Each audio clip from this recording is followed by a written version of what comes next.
প্রচন্ড শীতের রাত, উনি সফরে বেরিয়েছেন হাদিস কালেকশনের জন্য। উনি মাগরিবের নামাজ, এশারের নামাজ পড়ে একটা মসজিদে শুয়ে পড়লেন, আর শুয়ে শুয়ে হাদিস পড়তেছেন, আর মনে মনে ভাবলেন রাতটা মসজিদে কাটায় দেয়। কিন্তু দারোয়ান এসে বলে মসজিদে থাকতে পারবেন না, ওঠেন। উনি যে আহমদ ইবনে হাম্বল এটা চিনে নাই, কাঁথা গুছিয়ে হাদিসের কিতাব নিয়ে কাঁধের মধ্যে ব্যাগ নিয়ে মসজিদ থেকে বের হয়ে গেলেন। কি আর করবেন, প্রচন্ড শীত, আর কাঁপতেছেন বুড়ো মানুষ। পথিমধ্যে দেখলেন বাজার একজন খাব্বাজ, শাবুন খাব্বাজ, যুবক রুটি বিক্রেতা। সে রুটি বিক্রি করে। সে যে সালাম দিল, আসসালামু আলাইকুম। আহমদ ইবনে হাম্বল বলে, যুবক আমার যাওয়ার জায়গা নেই, সফরে বেরিয়েছি, খুব শীতে কষ্ট পাচ্ছি, রাতে যদি তোমার এই চুলা থেকে একটু আগুন পোহাই কোনো সমস্যা?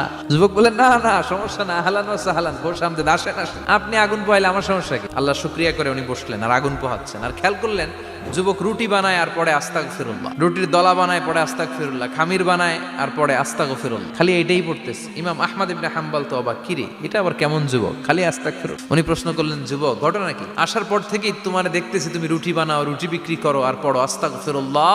যুবক বলে, আস্তাগফিরুল্লাহ আমার সবচেয়ে বেশি পছন্দের আমল, আমি সব সময় আঠার মতো ইস্তেগফারের সাথে লেগে থাকি আর সব সময় পড়তে থাকি আস্তাগফিরুল্লাহ, আর এর বদৌলতে আল্লাহ আমারে মুস্তাজাবুদ দাওয়া বানিয়ে দিয়েছে। আহমদ ইবনে হাম্বল তো অবাক, তুমি মুস্তাজাবুদ দাওয়া, রুটিওয়ালা?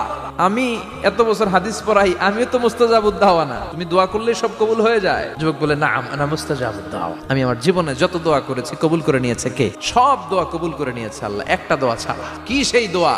যুবক এবার বলতে শুরু করলো, আমার জীবনে যে দোয়াটা আল্লাহ কবুল করে নাই সেটা হচ্ছে আমি আল্লাহর কাছে অনেক চেয়েছি, অনেক দোয়া করেছি, যে আল্লাহ শুনেছি এই জামানার সবচেয়ে বড় মুহাদ্দিস, তার নাম নাকি ইমাম আহমদ ইবনে হাম্বল। আল্লাহ তোমার কাছে আমার চাওয়া, আমি যেন এই ইমাম আহমদ ইবনে হাম্বলের দেখে মরতে পারি।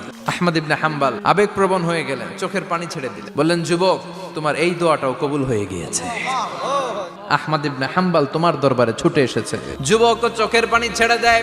যুবক চিৎকার মেরে ইমাম আহমদ ইবনে হাম্বলকে জড়িয়ে ধরে, হাতে হাত রেখে মুসাফা করে, কপালের মধ্যে চুমু খায়, আর আল্লাহর শুকরিয়া করে বলে, ও ইমাম, আসলে এই দোয়াটাও আল্লাহ আজকে